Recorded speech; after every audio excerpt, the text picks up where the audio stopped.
excelente. O que mais Londres tem para oferecer?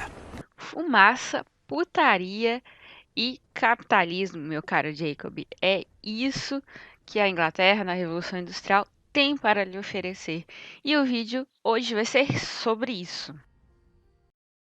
E aí, meu cuecudo, minha cuecuda, como é que tá você? Eu tô muito feliz porque esse jogo é muito lindo, muito, muito, muito lindo. Não basta ser ambientado em um tempo histórico com cuidado, capricho e pegar a Londres como era na época, mas também tem por trás aí um negócio muito bacana que a gente vai ver agora. A Abstergo ela é tipo uma empresa que trabalha com história, né? Ela fala ali que o passado é sua diversão. E eu achei esse slogan fictício assim muito bacana. Porque a ideia dessa empresa é resgatar artefatos históricos, tirar desses artefatos históricos o DNA das pessoas que usaram aquele objeto e nesse DNA pegar as lembranças, as memórias para poder reviver e conhecer essas memórias hoje no presente. E gente, é isso que o historiador faz, tá? Ele não tem acesso ao DNA, né? Assim, isso não é possível também se a gente tivesse acesso ao DNA. É, a gente não conseguiria pegar as memórias, porque a gente sabe que a memória não é algo tão biológico assim, né? É algo mais, um fenômeno mais psíquico. Então, mas a memória, apesar de ser um fenômeno psíquico, ela também deixa rastros. Ela também deixa pistas que o historiador persegue e tenta juntar Lé com Cré, como se fosse um quebra-cabeça, para tentar reviver o passado, entender o passado e entender o ponto de vista das pessoas do passado. Por isso que essa proposta do Assassin's Creed é tão bacana, porque ela te leva a viver fatos históricos, momentos históricos, de um ponto de vista de quem estava vivendo aquilo lá. É claro que tem que ter uma zoeira, né, no meio, que no nosso caso aqui são os Templários, né, em todos os jogos do Assassin's Creed, quase os Templários vão aparecer como os vilões do rolê, mas vida que segue, né? O que seria da vida sem uma teoria da conspiração? Não vou explicar o que são os templários nesse vídeo, vai ficar para um outro vídeo, tá, gente? Porque esse jogo é legal demais pra gente aprender sobre Revolução Industrial para eu ficar falando de templário. Aí a gente tá vendo a introdução do jogo, tá vendo um pouco da Inglaterra e tal, e um dos assassinos, digamos assim, tá escrevendo pro irmão pedindo ajuda, tal, porque Londres está na mão dos Templários. E a gente vai viver as memórias de duas pessoas nesse jogo. O Jacob, que apareceu aqui na nossa introdução do vídeo, e a irmã gêmea dele, a Ivy. Eu achei muito legal que tem muita mulher no jogo, não só a Ivy, mas vários personagens assim aparecem como figuras femininas e isso é bem bacana. E a gente pode tentar pensar também o lugar da mulher na Revolução Industrial. Uma coisa que a gente tem que lembrar é que nessa época que se passa o Assassin's Creed em Londres, na Inglaterra, é a era vitoriana, ou seja, é a época que a Rainha Vitória está reinando na Inglaterra. Ela reinou lá de 1838 a 1901, foram 64 anos de reinado. A gente sabe que as rainhas inglesas, eu não sei o que tem no chá delas, elas vivem muito, né? Vivem e ficam governando lá quase que para sempre. E foi uma época de muito crescimento na Inglaterra e é uma das características da Revolução Industrial também, que é a superpopulação. A taxa de natalidade na era vitoriana aumentava a cada década. Tipo assim, eles estavam se reproduzindo que nem coelho lá. Ela só foi estabilizar no finalzinho, em 1900. Então, o que estava acontecendo? Por causa também de todas as mudanças que a gente já vai falar aqui que estava acontecendo em Londres, a população estava saindo do campo, estava deixando de ter como prioridade o trabalho campesino, plantar, colher, vender o que plantava, né, ter essa atividade campesina, estava saindo disso e indo morar e trabalhar nas cidades. E estava cada vez mais fazendo mais filho. A população estava crescendo, então vamos dizer assim, que 2 vezes, porque ela estava saindo do campo e indo para a cidade e porque ela estava fazendo filho a rodo. Isso encheu Londres de uma tal forma que eles tiveram bastante problema com a habitação urbana, né, com lugar para morar, tal. Agora a gente vai ver o Jacob entrando numa fábrica e vai entender melhor como é que funcionavam as coisas dentro de uma fábrica na Inglaterra da Revolução Industrial. Aí, esse cara, que é tipo o dono da fábrica, ou seja, o burguês safado, o capitalista, ele pede um remédio, um láudano, pra dor de cabeça dele. E ele fala aí também, pô, vocês estão coisando aí, vocês estão atrasando os outros operários. Vamos andar logo com isso. Então a gente também tem que ter a noção de que direitos trabalhistas não tem nessa época, tá? Os direitos trabalhistas eles vão começar a ser pensados, a ser estipulados a partir dos abusos e dos problemas que o trabalho, que a exploração do trabalhador causou justamente nesse período. Tá, voltando só. O laudo no que ele pede é um remédio que foi feito por um químico lá um pouco antes, no século XVI, o Paracelso. Ele foi o que a gente chama de pai da química moderna. Eu não gosto muito de usar essa palavra, fica uma coisa muito patriarcalista, assim, mas ok. E era um remédio que continha várias coisas. Ele era tipo o que a gente chama de panaceia, que é um remédio que resolve tudo. Se resolve tudo, não resolve nada, né? Mas era o que a galera tinha na época. E ele era feito de açafrão, de canela, cravo, vinho branco e tinha ópio também.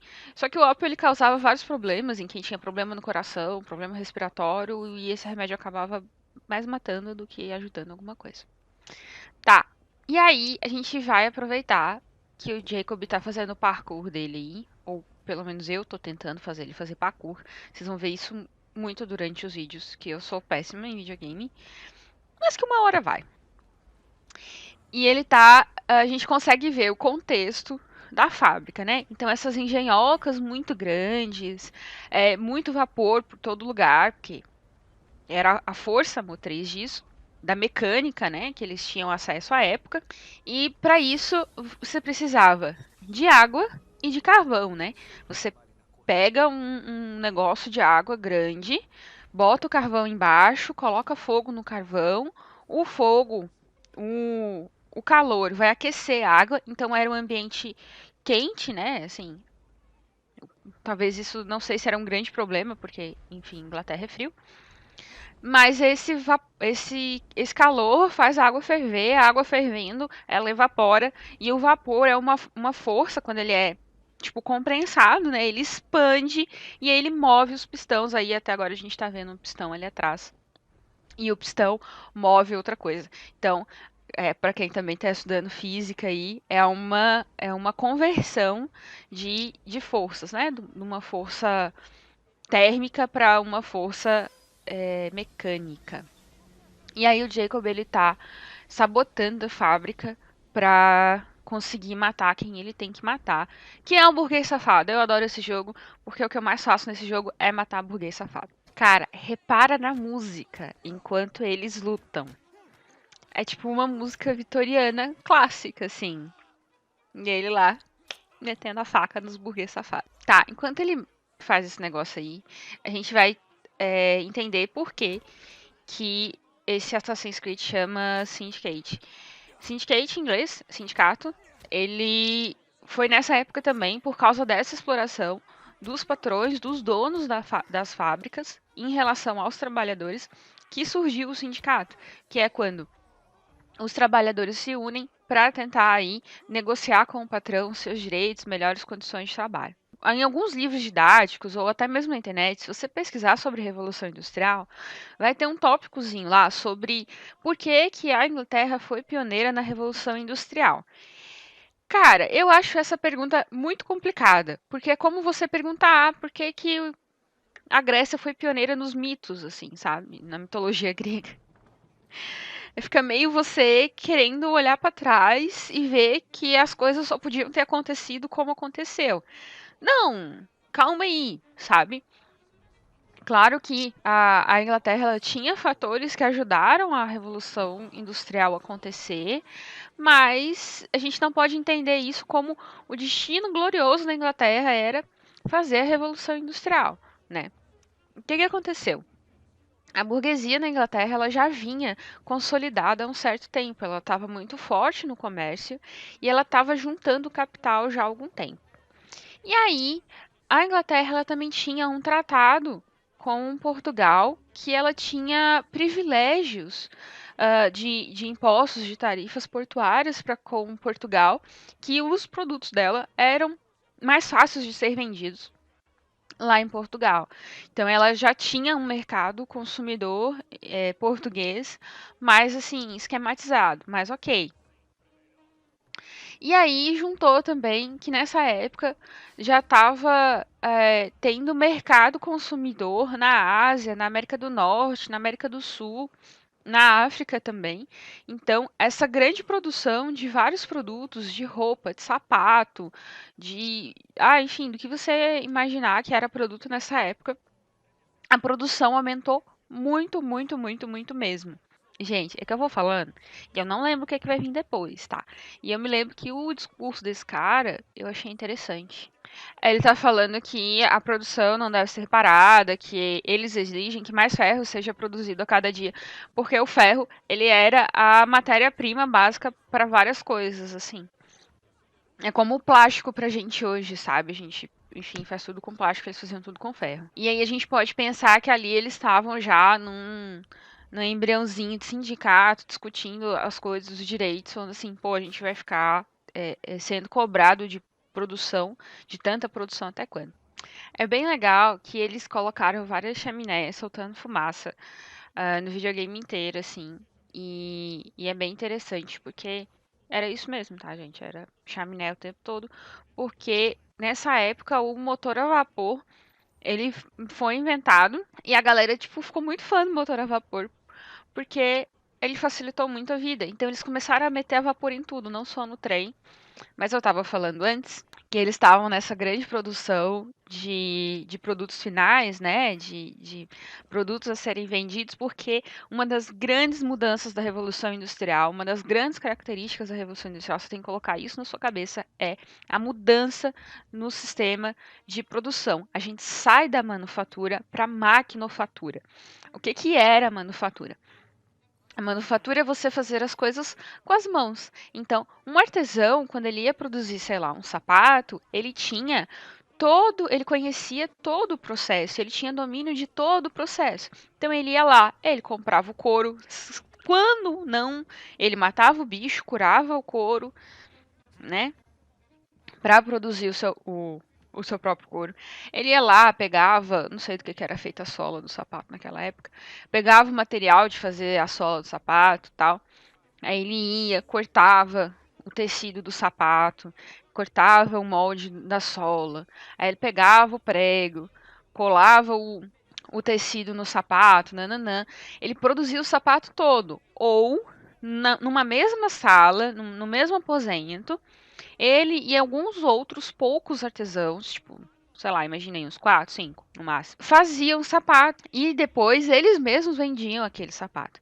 Então, o artesão na manufatura, ele tinha domínio, ele era dono da matéria-prima, ele era dono da produção, o lucro ficava com ele. E ele, se ele não sabia fazer o sapato do começo ao fim, ele sabia quase tudo. E ele tinha noção do que acontecia do começo ao fim do sapato.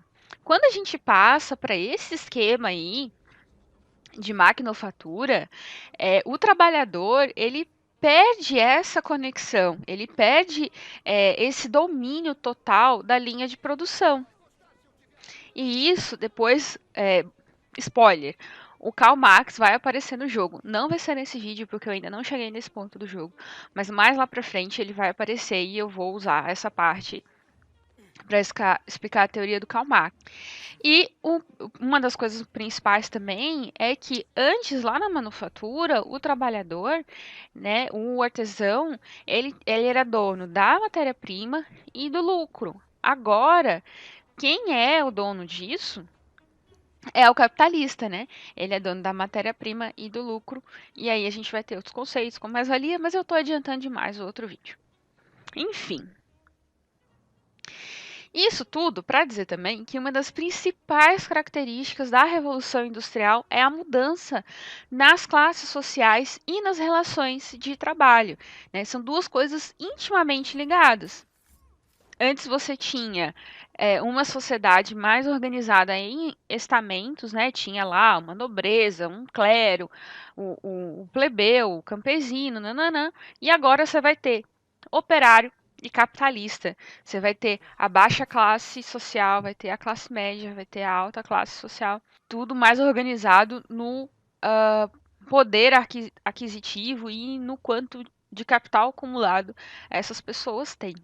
Sendo que o capitalista vai ser aí esse burguês que já estava se consolidando, né, e acumulando capital, e aí por ter esse acúmulo de capital, ele vai conseguir construir a fábrica e, portanto, empregar os outros. No começo, lembra que eu falei que na Inglaterra a galera estava se reproduzindo feito coelho nessa época? Então, no começo, essa superpopulação foi super útil como reserva de mão de obra, mas depois se tornou um problema porque virou mão de obra excedente, ou seja, desemprego. E aí é nesse caos também que a assistência social, enquanto profissão, vai surgir, né? Eram mulheres, principalmente. É nessa época também que a sociologia vai nascer como campo de estudo para entender todas as mudanças sociais que estavam rolando. Um pouco antes de isso tudo acontecer, aconteceu a Reforma Protestante. E aí alguns países continuaram católicos e em outros países o protestantismo ele alavancou muito, inclusive na Inglaterra. O protestantismo, ele vai meio que casar com o capitalismo. Por quê? Porque no protestantismo a prosperidade é um sinal de salvação, é um sinal de bênção divina, né? E o João Calvino vai dizer que se você é próspero, você pode ter certeza que isso é um sinal de que você vai ser salvo, né? De que você vai para o céu. Mais ou menos isso, tá, gente? Estou assim resumindo. E aí, enquanto que no capitalismo, o lucro, ele é pecado, né? A usura é pecado. Então é isso, galera. Lá no início do vídeo eu falei, né, pro Jacob, eu respondi ele, o que que a Inglaterra teria a oferecer para ele. Eu disse três coisas. Duas eu expliquei aqui, que é a fumaça e o capitalismo. A terceira, que é a putaria, eu vou explicar num outro vídeo. E vou usar o Assassin's Creed também, mas vai ser quando o Jack o Estripador aparecer, porque tem mais a ver com esse contexto. Ok? Espero que vocês tenham gostado. Aguardem os próximos vídeos. Deixe aqui no comentário o que vocês acharam. E se vocês têm alguma sugestão de algum outro jogo para jogar e explicar a história. Ou mesmo que seja tipo um desafio, sabe? Ah, Jéssica, duvido você explicar a história com tal coisa. Pode ser jogo, pode ser filme, pode ser série. Eu te desafio a me desafiar, porque a história tá em tudo e eu vou provar pra você. Um beijo, até mais.